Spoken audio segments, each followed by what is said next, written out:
get to the bag, ayy. Got the foot on the gas, pedal to the metal when the lane moving fast, ayy. Let them all cross. If they hate, then let them hate and make a bigger boss, ayy. This episode is brought to you by SPI Logistics, the premier freight agent logistics firm in North America. For over 40 years, SPI has been diligently building the most successful freight agent network to provide first-class relationships for our shippers, receivers, and carrier partners. We are more than another transportation network. We are a dedicated team of professionals united by one singular purpose, and that is to expedite our agents' success. All of our agents are set up for success on day one, as they are provided with a full suite of support staff that is ready to assist them with everything from after-hours emergencies to financial and administrative needs on a no-fee basis. This way, you can focus on continuing to grow your business. There is no financial risk to start, and you have the ability to earn up to 75% in commissions. If you are looking to take control of your financial future and build your business with the backing of one of the most successful logistics firms in North America, visit www.spi3pl.com to learn more. Do me a favor and let them know that the Freight Coach sent you. Hey guys, before we jump into the episode, I wanted to let you know it is brought to you by the NMFTA. Let me ask you a question. Do you ship LTL freight? Then listen up, because the NMFC changes went live on July 19th, and they're the biggest updates in the history of freight classification. Now more than ever, accuracy matters. That's why carriers, shippers, and brokers alike are turning to Class IT Plus, the NMFTA's new digital platform for real-time NMFC data. Stop guessing, start classifying smarter, and quote freight with confidence. It's time to get your ship together because the NMFC changes are already here. Learn more at nmfcchanges.com and get started with Class IT Plus at classitplus.com. Just do me a favor and let them know that the Freight Coach sent you. What is up, ladies and gentlemen? We are back. We are live. It is the Freight Coach Podcast, the top podcast in transportation, coming to you guys every single weekday, 8:30 a.m. Pacific, 10:30 Central, to break down some industry headlines. But most importantly, you guys, provide some actual insight into what you can do with all of this information. If this is your first time tuning in, welcome. This is the real side of freight, ladies and gentlemen. And I do say that before every single show. And what I mean by that is I only speak with transportation professionals, because at the end of the day, you guys, I want to talk to the right individuals who have done what you're looking to do or who are currently doing what you're trying to achieve. So you can take that information, apply it, utilize it, and see a meaningful difference in your business and your life. Happy Tuesday, everybody. I got a very special guest. I'm going to bring him up here in a second, but my team always wants me to say this stuff at the beginning of the episode as well as the end of the episode. And that is, if you get value in what you hear today and you're not subscribed, subscribe to the show, you guys. And if you're feeling ambitious after this one, rank the show on iTunes and Spotify, because if you saw value, that's how your network's going to see it as well. And then just one quick reminder, if you guys want to get in on the weekly Freight Coach newsletter, new ones dropping tomorrow. I just need you to go to thefreightcoach.com, though, to register for it. I don't auto sign up my contact list, or if you give me your email address, I don't just auto sign you up for that stuff, because I want you to want to receive that. So that being said, you guys, today's topic is, like, secretly, this is my probably favorite topic to talk about in all of transportation. This is my favorite event to attend inside of the industry, because it's one of the few environments that I'm in that I truly feel like I am only there to learn. I can't draw any parallels from past experiences or anything like that in my day-to-day job. And it is one of those things where I learn every single time I'm there. So with that being said, I got Mr. Joe Ohr of the NMFTA on today to break down the cybersecurity conference we got coming up here in Austin, Texas next month. So Joe, thank you so much for taking the time to join me. No, thanks for having me. I appreciate it, and appreciate your support of the Cyber Conference. No, this is my fourth one, right? Like, I think that I've been to the one in DC, Houston, Cleveland last year. Now this one going to one of my favorite cities, Austin, Texas. And, I'm sure you're happy because it's, you don't have to leave the state of Texas this time. Exactly. So, with this, what was one of those like driving forces to why you guys started this event? And was it like a growing need, or was it, like with your guys' members at the NMFTA, like, hey, we want to really start pushing this? No, that's a great question. And we were just talking about that the other day. We dabbled in cybersecurity just because members were asking. And at that point, it was really asset side. We were doing some research and looking at things, but it was really behind closed doors. We weren't really talking about what we were doing. And then as we started moving forward with the digitalization effort within LTL, we started getting a lot of questions like, hey, as we do this and as we transition to paperless, we really are thinking about cybersecurity and cybersecurity at the forefront. And as we make this jump, we really don't know what to do. We need more guidance. And so it kind of became, hey, there's a spot here where nobody's talking about it. And so we kind of went and looked and said, who else is doing a conference? Who else is putting together standards? Who else is doing research? And we really couldn't find a lot of these answers. And that's why we started doing the conference, is just to fill a need that and give back to the industry where we didn't think anybody else was doing it, to really as a gift back to the industry. No, and this is something that I look at it as is this isn't just one side of the industry that needs to start paying attention to this stuff, right? Like from my perspective, I think the thing that like my biggest takeaway over these last 3 events that I've been to at that conference, and this is coming from a guy whose entire IT strategy and experience is essentially just restart your computer when stuff's not working right, is the best thing to do. Like step one for a lot of people is like have a plan. Any plan out there is better than not having a plan for any form of cyber attack that's out there. But like the most simplest the simplest step is do not click on external links inside of your email, right? Like anytime that there's an external link that's in there, don't click on that. That was like another massive takeaway. And a lot of the chief technology officers that I've talked to that have been at that show have essentially said like, that essentially minimizes like 90% of your problems by not clicking on those links. Yeah, exactly. And that's really what the conference is meant to be. Last year we took a very different approach than years past, where we wanted people to hear from their peers, kind of like the introduction to your show, like, hey, you want to talk to the people who have done it. And that's really what we did at the conference last year. Is we had people that were the CEOs, the CTOs, the CIOs, the CISOs come talk about, what problems have they run into? As an industry, everybody likes to share except for when it comes to cybersecurity. Then they kind of close up and they don't really talk about it. But last year, we did talk to some people who had been impacted by, breaches. And they came out and they said, hey, here's how we got breached. And we've kind of continued that with some calls every quarter.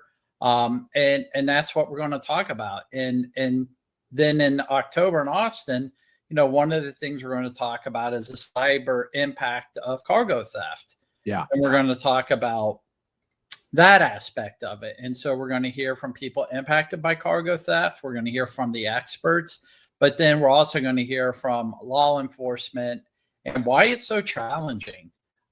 Because I don't think that there's so many different aspects of cargo theft. I don't think anybody's gotten their arms around it, but there's definitely a cyber aspect to hear about that, people want to hear about and discuss. And I think just opening up and having that discussion leads to a lot of discussions maybe we didn't expect. So sometimes we'll schedule something for a half an hour that maybe we only have 10 minutes of topic, and assume that, hey, there's going to be 20 minutes of discussion. And that's the big takeaway we got last year was it was the fireside chats. It was the discussions that people walked away learning the most. Yeah, I look at it as I think one of the biggest takeaways that I got last year as well was the fact that these guys aren't just going after like large logos, right? Because I think a lot of companies, and especially inside of the transportation industry, when 95% of the market is made up of small businesses, right? And you think like, oh, we're too small, they're not going after them. And I forget the gentleman's name, but he had said, he's like, a lot of these guys look at it like this. It is a lot easier to steal $1 from 100 people than it is to steal $100 from one person. And that's why there is no like profile of company that they go after. If anything, he said, they definitely lean towards the smaller businesses than the larger businesses, because generally speaking, the larger organizations out there, and this isn't just a transportation thing, this is kind of across the country, they have higher security measures in place to keep their systems safe and everything. It's a lot harder of a breach than that mom and pop organization out there who can get in and, spend $1,000 essentially to pay the ransomware at that time. And I think that was one of those things that really opened up my eyes. And then, a couple of these events happened inside of my organization in the last year.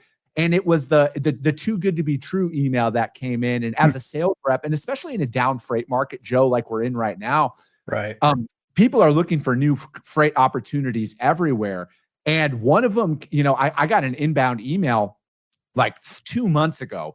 And, I'm like, wait a second, I've literally never seen an outbound outreach to me as a broker to move their freight. And the thing is like they put a legit company website, everything was in the email, everything was there. And I actually called the company and I'm like, hey, FYI, I just received an outbound email. Like something just doesn't add up here. And they were like, yeah, we think we've been hit because you're like the 14th provider that has called us here in this past week. And then I looked at the web domain on there. There was an extra L in the name. I don't have it off the top of my head, but it was 2 L's instead of 1 L. And then when you went to the company's website, it was spelled properly, but they just added an additional letter in the email, right? So it looked very legit out there. And I would say the untrained person, they're going to see that inbound email. And then all of a sudden, it's going to be send us your banking information so we can give you direct deposit on freight or something like that. And then boom, you're done. You're compromised, right? So it is like those are those direct parallels that I've personally experienced here over the last year. And I think like this is one of those things that I have taken away from going to your guys' event is like, that's like, I was a skeptic, but like, I'm really a skeptic now after attending this stuff. Yeah. And lookalike domains, like you mentioned, are the bad actors are getting smarter and smarter and more sophisticated. And with AI, they can do more and they can do it faster and they can do it more efficiently. It used to be, we joke around like, oh, you can look for the broken English, or it was so far-fetched that, oh, you got an uncle in Nigeria that left you a couple $1 million. Yeah. Now it's not as far-fetched. I mean, there was just something on the local news where they can take 60 seconds of a audio recording and basically turn it into a 20-minute message. And they can do the same thing with video. I mean, that was one of the things one of the big carriers talked about is they used a $500 AI program to create a message from the CEO that looked real enough that people thought PTO was being canceled. And so if you're a small carrier, they with AI, they can go after 1,000 small carriers a lot easier than they can go after maybe 1 or 2 of the big carriers. Mm-hmm. And that's the thing I walked away from last year is, as we walked around the room, especially the first day, I talked to a lot of people like, hey, why did you come? And one of the folks had like 10 trucks. And he said, I have no cybersecurity and I have no idea where to even start. I just need to know where to start. And I think a lot of people are in that situation. It's not the people that have a big organization. Some of these people don't have ITs, organizations in-house. They definitely don't have security. They just need to know where to start. Yeah. And so that's one of the things that we like to do at the conference is whether you are someone that owns a big trucking company and you've got something in place, there's sessions for you. But if you're that person just looking to figure out where to start, there's going to be sessions for you. One of the things we introduced last year and that we're doing this year also is tabletop exercises. Yeah. Because you do want to do like real world scenarios, hands-on. Okay, what happens? It's kind of the old Mike Tyson thing. Everybody's got a plan till you get punched in the mouth. And that's what the cyber attack is a punch in the mouth. And so it's kind of going through those different scenarios. And I know, at NMFTA, we do those. And we see things all the time. An employee, I think it's just yesterday, got a email or a text that it was spoofed, like it came from our CEO and or executive director. Didn't. Our board members will get things, and it's just scraping things off of different websites. And so the bad actors are getting better and better and better. And so, it doesn't matter really if you're a small carrier or a large carrier. People are going to try to take advantage of you. And so, that's really what the conference is meant, is to, you're not going to walk away and say, hey, I can cover all the bases, but you're going to at least have that starting point, and at least be able to make that informed decision of, okay, this is how far I need to take it. This is the investment. And I think that's a lot of the discussion is, okay, how much investment is needed based on what I need to do, and how long can I afford to be down, and what do my options look like, and what does everybody else do? And that's a lot of is just talking to your peers and trying to determine, okay, what are the best practices? Yeah. And I think, like, from my perspective, this isn't just a show for companies that have IT departments, right? Like, yes, those are Right. great to have there. But like you mentioned, I think it's almost more important for the individuals and the businesses out there that don't, right? Like, they have nothing out there. And especially, like, with the growing amount of freight tech that is available to you right now, how are you even aware if they're managing your data properly and keeping your stuff safe? And again, I feel like just from an education standpoint alone, this show's imperative, right? Like, we are not getting less digital as that the years progress, right? Like, if anything, we're going to become more and more and more reliant on technology. And you brought up a good point there, Joe, that I think a lot of people don't think about. How long can you afford to stay in business if your systems are down? How can you do that? How are your customers' information protected?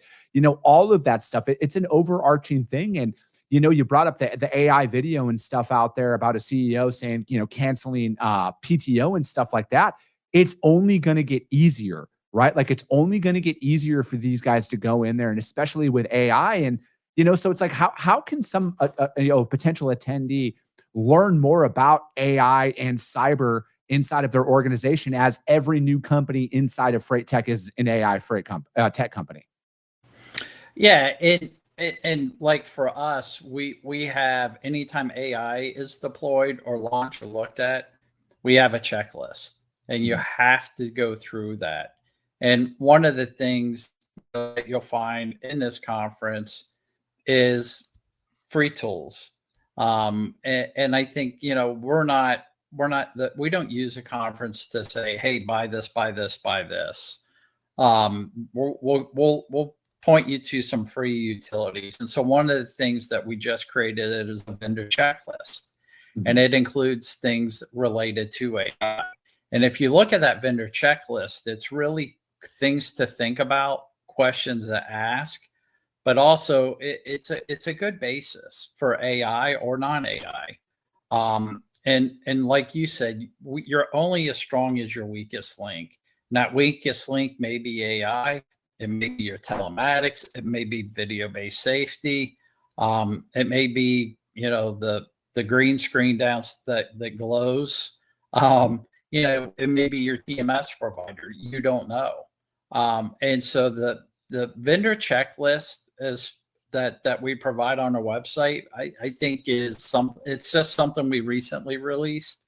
It is really, I think, valuable when you're looking at that, because AI is scary. A lot of people go for the free AI, and anything you put out there is public knowledge. So, it's usually worth it, number one, to go with a reputable AI, but number two, do the AI that costs money and ask questions like, hey, is this my space specifically, or is it public? And then, like, we sell software. So like with Class IT Plus, we make sure that it doesn't get fed into a general AI model, because that's proprietary data. So you really got to ask the right questions about how the data being entered into the AI is being used, who's got visibility.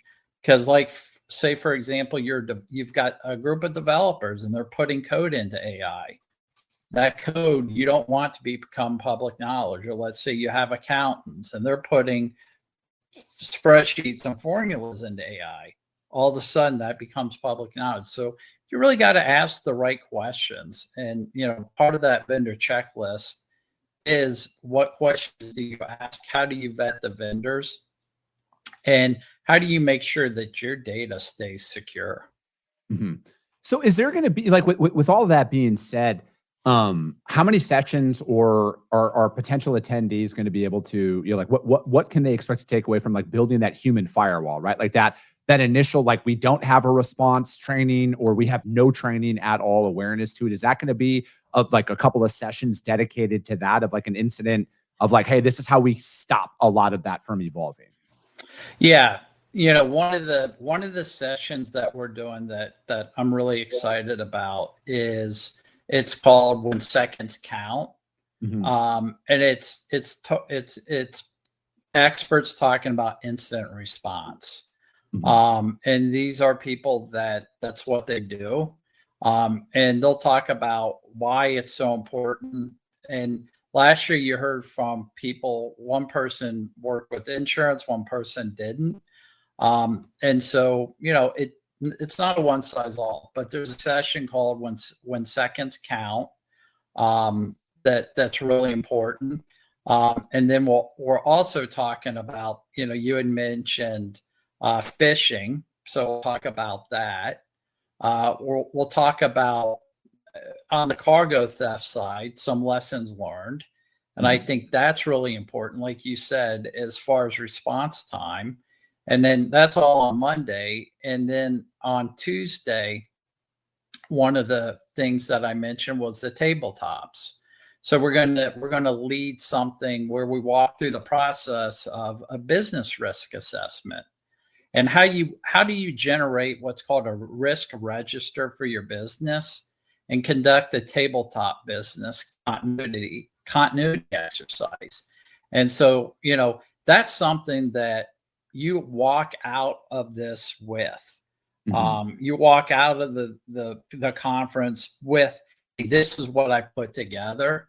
And, that's something that is very, very, very, very valuable. And that's what you do on that tabletop. And then, one of the things that we're doing there at the end is we're having an executive panel, and we're talking about, again, how are people of all sizes, and not just LPL, but tanker and other areas, how do you approach cybersecurity? What do you do? And what is your best practices? So it's an opportunity to hear from your peers.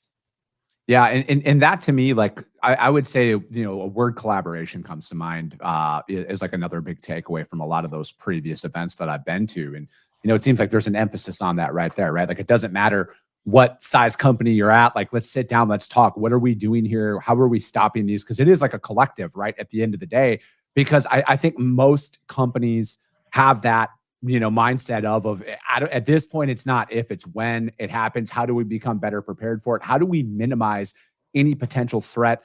If it does happen, how do we minimize, like you said, those seconds count, right? How do we minimize the threat to where it doesn't get access to our entire system, or how that looks? And, I think, unfortunately, but fortunately, the best way to learn is to hear from the people who've been through that, right? Like, there's been a couple of high profile breaches that have happened, in the industry, but kind of across the country there.